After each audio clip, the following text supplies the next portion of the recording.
Hi friends, V N വ്ളോഗ്സിൻ്റെ എല്ലാ മാന്യപ്രേക്ഷകർക്കും ഞങ്ങളുടെ പുതിയൊരു വീഡിയോയിലേക്ക് സ്വാഗതം.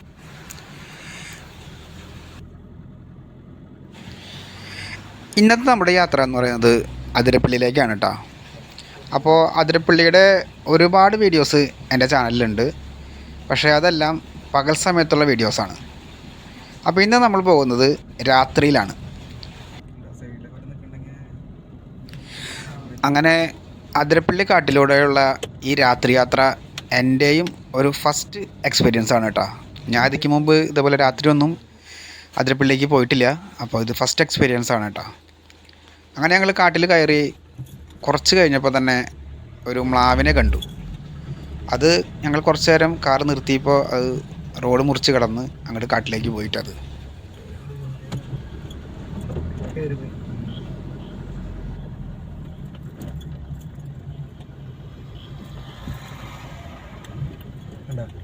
ഇപ്പോൾ ടോർച്ചിൻ്റെ ന്യൂസ്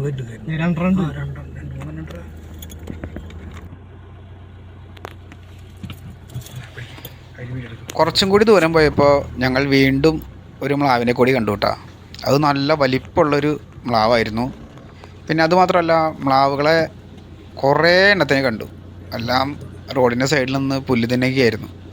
നമ്മുടെ കയ്യിൽ വല്ല ടോർച്ചോ അങ്ങനെയുള്ള വെളിച്ചമൊന്നും ഇല്ലാത്തതുകൊണ്ട് അവരുടെ വിഷ്വൽസ് നമുക്ക് കിട്ടിയില്ല. അങ്ങനെ ഞങ്ങൾ അതിരപ്പള്ളിയുടെ ചെക്ക് പോസ്റ്റിലെത്തി. അപ്പോൾ സമയം ഏതാണ്ട് 6 മണിക്ക് 5 മിനിറ്റുള്ളപ്പോൾ ഞങ്ങൾ എത്തിയത്. അപ്പോൾ നമ്മൾ ഈ കാണുന്ന ഈ KSRTC ബസ്സാണ് ഈ ഫ്രണ്ടിൽ കാണുന്നത്. ആ ബസ് 6 മണിക്കാണ് കേട്ടോ. ചാലക്കുടിക്കുള്ള ട്രിപ്പാണ് ആ ബസ്സിൻ്റെ. അങ്ങനെ അവിടുത്തെ സെക്യൂരിറ്റി 6 മണിയായപ്പോൾ ഞങ്ങൾക്ക് ഗേറ്റ് തുറന്നു തന്നു. എന്നിട്ട് ഞങ്ങളുടെ അടുത്ത് പറഞ്ഞു, സൂക്ഷിച്ച് പോകണം, ആനയൊക്കെ ഉണ്ടാവും എന്ന് പറഞ്ഞു. അപ്പോൾ ഞങ്ങൾ ശരി എന്ന് പറഞ്ഞ് യാത്ര പുറപ്പെട്ടു. പക്ഷേ കാട്ടിലേക്ക് കയറുമ്പോൾ ആദ്യത്തെ വണ്ടിയാണ് എൻ്റെ കാറെന്നുള്ളതും, അതുപോലെ തന്നെ അവിടെ നിന്നും ഒരു വണ്ടിയും ഈ സമയം ഇങ്ങോട്ട് കടന്നു വരില്ല എന്നുള്ള ചിന്തയെല്ലാം ഞാൻ മറന്നുപോയിട്ടാണ്.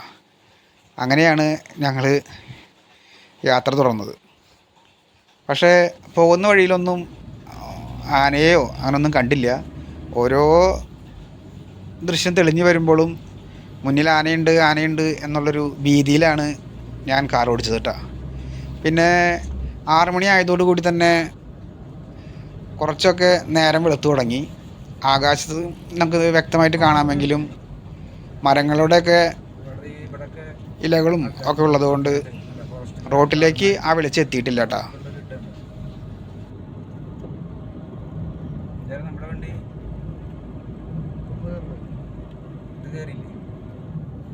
ഫസ്റ്റ് വണ്ടി നമ്മുടെ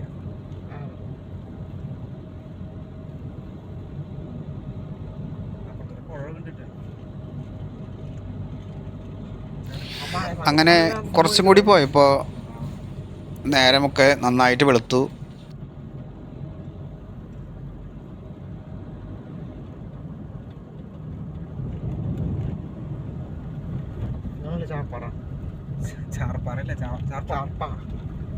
ചാർപ്പ വാട്ടർഫാൾസ് വരുമ്പോൾ കയറാം. വരുമ്പോൾ നമുക്ക് ഇറങ്ങി നിന്ന് കാണാം.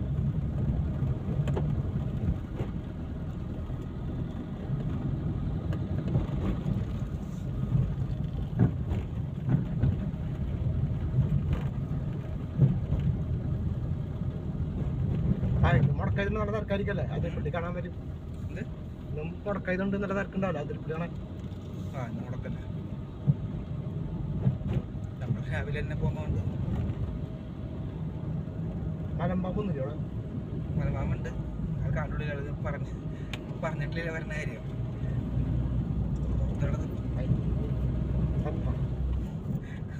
അഞ്ചാറിന് തൊട്ടാം മൂങ്ങയുണ്ട്. മൂങ്ങ വെച്ചറിയത്തുണ്ടായാലും അത് മറ്റേ പിടിക്കാൻ എന്തായാലും.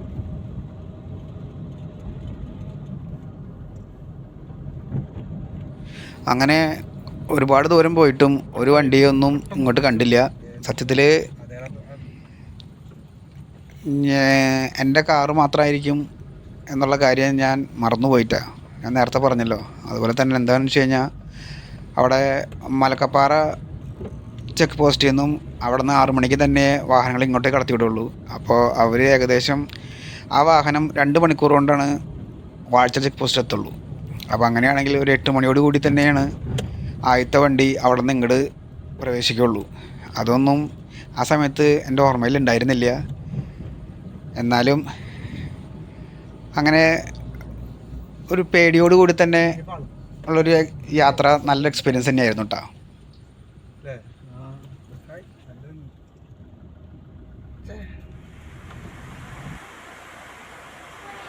അങ്ങനെ വാഴച്ചാൽ ചെക്ക് പോസ്റ്റ് എത്താറായപ്പോൾ തന്നെ ചെറിയൊരു വെള്ളച്ചാട്ടം കണ്ടു കേട്ടോ. നല്ല ഭംഗിയുള്ള വെള്ളച്ചാട്ടമായിരുന്നു. അപ്പോൾ അത് കുറച്ച് നേരം നോക്കി നിന്നു. അതിന് ശേഷമാണ് ഞങ്ങൾ വീണ്ടും യാത്ര തുറന്നു. അങ്ങനെ വാഴച്ചാൽ ചെക്ക് പോസ്റ്റ് എത്തിയിട്ടാ. അപ്പോൾ നമ്മൾ ഇവിടെ വരെ പോകുന്നുള്ളൂ. ഇവിടെയും 6 മണിക്ക് ശേഷമാണ് അങ്ങോട്ട് ഗേറ്റ് തുറന്നു തരുള്ളൂ. പക്ഷെ നമ്മൾ അങ്ങോട്ട് പോയില്ല. നമ്മൾ ഇവിടുന്ന് വീണ്ടും തിരിച്ച് അതിരപ്പള്ളി ഭാഗത്തേക്ക് പോന്നു കേട്ടോ.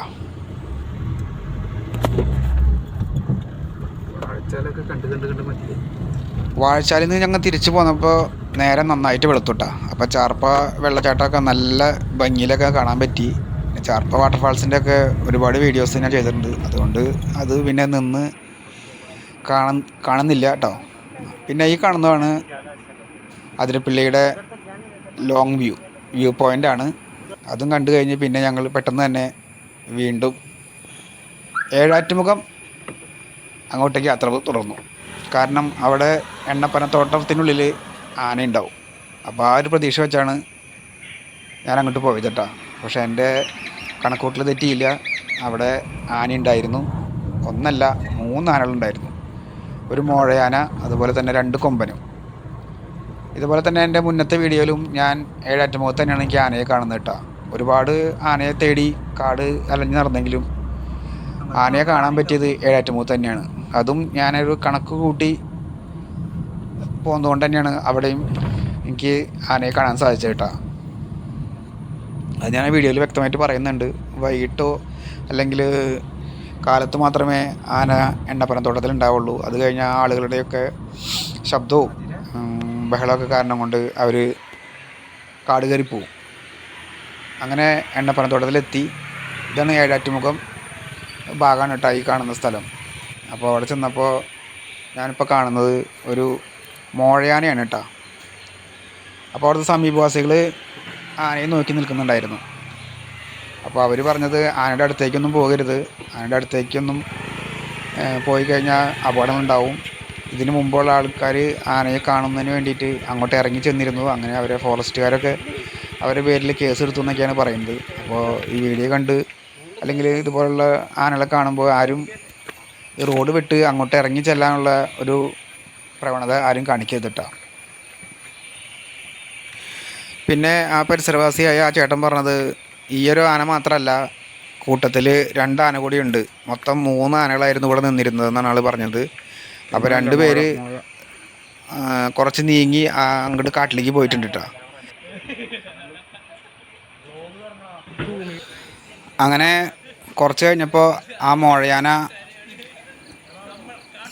പന തീറ്റ കഴിഞ്ഞ് വീണ്ടും കാടിനുള്ളിലേക്ക് കയറി പോയിട്ടാ. അങ്ങനെ അതും കണ്ടു കഴിഞ്ഞ് ഞാൻ പതുക്കെ കാറെടുത്ത് വീണ്ടും മുന്നോട്ട് പോയി. അപ്പോഴാണ് വീണ്ടും വേറെ ആനക്കൂട്ടം അവിടെ നിൽക്കുന്നത് കണ്ടത്. പിന്നീടാണ് മനസ്സിലായത് ആ മോഴയാന ചെന്നത് അവരൊറ്റപ്പെടുത്തി പോയ ആ കൂട്ടത്തിൽ തന്നെയാണ് ഇപ്പോൾ മോഴയാന വീണ്ടും ചെന്നിരിക്കുന്നത് കേട്ടോ. അപ്പോൾ നേരത്തെ ആ കൂട്ടത്തിൽ നിന്ന് ഒഴിവാക്കിയതാണ് ഈ മോഴയാനയെ. മോഴയാന എന്ന് പറയുന്നത് ആണാന തന്നെയാണ് കേട്ടോ. കൊമ്പില്ല എന്നുള്ളൊരു കുറവ് മാത്രമേ അവയ്ക്കുള്ളൂ കേട്ടോ. കൊമ്പന്മാരെക്കാളും ശക്തരും അതുപോലെ തന്നെ നല്ല ആരോഗ്യവും ശരീരം കൊണ്ടൊക്കെ തന്നെ കൊമ്പനേക്കാൾ മുമ്പിൽ തന്നെയാണ് കേട്ടോ നമ്മുടെ മോഴയാനകളുടെയൊക്കെ സ്ഥാനം എന്ന് പറയുന്നത്. എങ്കിലും മോഴയാനയും കൊമ്പന്മാരും തമ്മിലുള്ള ഏറ്റുമുട്ടലിൽ മിക്കവാറും പരാജയപ്പെടുന്നത് ഈ മോഴയാന തന്നെയായിരിക്കും കേട്ടോ. അതെങ്ങനെയാണെന്ന് വെച്ച് കഴിഞ്ഞാൽ ഒരു ആരോഗ്യമുള്ള ഒരാളുടെ അടുത്തായാലും ആരോഗ്യം കുറഞ്ഞ ഒരാളുടെ കയ്യിലൊരു കടാരയോ മറ്റോ ഉണ്ടെങ്കിൽ ആ ആരോഗ്യമുള്ളവൻ ഒന്ന് പേടിക്കും എന്നതുപോലെ തന്നെയാണ് കേട്ടോ ഇവിടെയും. ഈ കൊമ്പന്മാരുടെ കൊമ്പ് ഉള്ളതുകൊണ്ട് തന്നെ അവനോട് അത്രയ്ക്ക് അങ്ങനെ മല്ലിട്ട് നിൽക്കാനായിട്ട് നമ്മുടെ മോഴയാനകൾക്ക് സാധിക്കാറില്ല. അതുകൊണ്ട് തന്നെ ഈ മോഴയാനകളൊക്കെ മിക്കപ്പോഴും തന്നെ നാട്ടിലിറങ്ങാനും കാടിൻ്റെ സമീപത്തുള്ള ആളുകളുടെയൊക്കെ കൃഷിയൊക്കെ നശിപ്പിക്കാനൊക്കെ ഉള്ള സാധ്യതയൊക്കെ വളരെ കൂടുതലാണ് കേട്ടോ.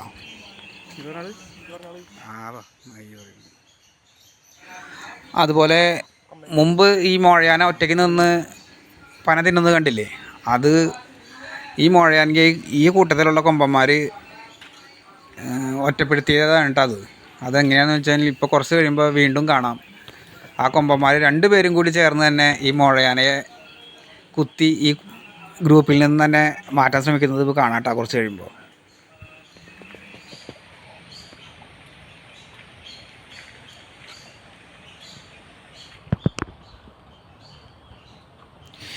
എന്തൊക്കെ തന്നെ ആയാലും ആ കാട്ടിൽ നിന്ന് ആനകൾ ആ പുല്ലൊക്കെ പറിച്ച് ആ കാലുമ 2 തട്ടൊക്കെ തട്ടി അതിലെ മണ്ണൊക്കെ കളഞ്ഞ് കഴിക്കുന്നത് കണ്ട് നിൽക്കാൻ തന്നെ ഒരു പ്രത്യേക രസമുണ്ട്.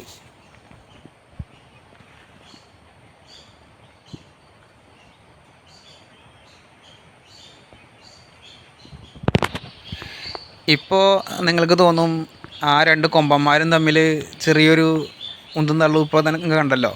അപ്പോൾ നിങ്ങൾക്ക് തോന്നും ഇവർ തമ്മിലും പ്രശ്നമുണ്ടെന്ന്, കൊമ്പന്മാർ തമ്മിലും. എനിക്ക് കണ്ടപ്പോൾ തോന്നിയത് കൊമ്പന്മാർ തമ്മിൽ നല്ല ടൈപ്പിലാണ്. അവർ മോഴയാന ഈ കൂട്ടത്തിൽ വന്നതിൻ്റെ ഒരു ദേഷ്യമാണ് ആ കൊമ്പൻ മറ്റു കൊമ്പനോട് കാണിച്ചത് കേട്ടോ. ഇവർ തമ്മിൽ സംഘം ചേർന്നാണ് ഈ മോഴയാനയെ തുരത്തുന്നത്. അത് ഇപ്പോൾ കുറച്ച് കഴിയുമ്പോൾ കാണാം. 2 പേരും കൂടി ചേർന്ന് ഈ മോഴയാനയെ കുത്താൻ ശ്രമിക്കുന്നത്. പക്ഷേ മറ്റേ ആന തള്ളി വിടുകയാണ് ചെന്ന് അവനോട് യുദ്ധം ചെയ്യാനായിട്ട്. അങ്ങനെ കുറച്ച് നേരം നോക്കി നിന്നപ്പോൾ അതേ കൊമ്പനും ആ മോഴയും തമ്മിൽ ചെറിയൊരു ആശയവിനിമയം നടക്കുന്നുണ്ട്. നീ ഈ കൂട്ടത്തിൽ നിന്ന് പോകണമെന്നാണ് ആ കൊമ്പന്മാർ ഇവരോട് പറയുന്നത്. കണ്ടോ, ആ കൂട്ടത്തിൽ നിന്ന് 2 പേരും കൂടിയിട്ട് നീ ഒന്ന് ചെല്ല്, നിന്നെക്കൊണ്ട് സാധിക്കും എന്ന് പറഞ്ഞുകൊണ്ട് തള്ളി വിടുകയാണ് അവൻ്റെ മോഴയാനയുടെ കൂടെ തല്ലുവിടാനായിട്ട്. പക്ഷേ മോഴയാനയ്ക്ക് മറ്റുള്ള കൊമ്പനേക്കാളും കരുത്തും ശരീര വലിപ്പവും ഉള്ളത് കൊണ്ട് മറ്റേ കൊമ്പന്മാർക്ക് നേരിട്ട് മുട്ടാൻ ചെറിയൊരു പേടി.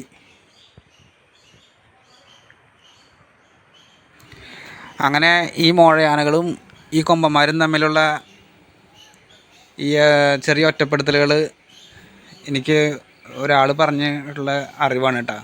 അപ്പോൾ അത് സത്യമാണെന്ന് ഇപ്പോൾ ഏകദേശം എനിക്ക് ഇവരുടെ ഗ്രൂപ്പിൽ നിന്ന് കുറച്ച് നേരം നോക്കി നിന്നപ്പോൾ തന്നെ സത്യമാണെന്ന് എനിക്ക് തോന്നിയിട്ടാ.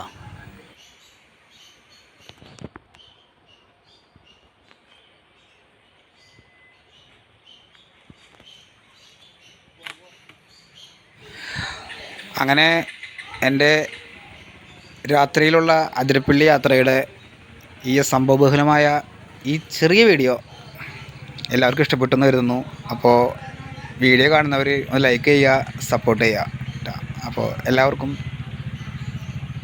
നന്ദി. Thank you.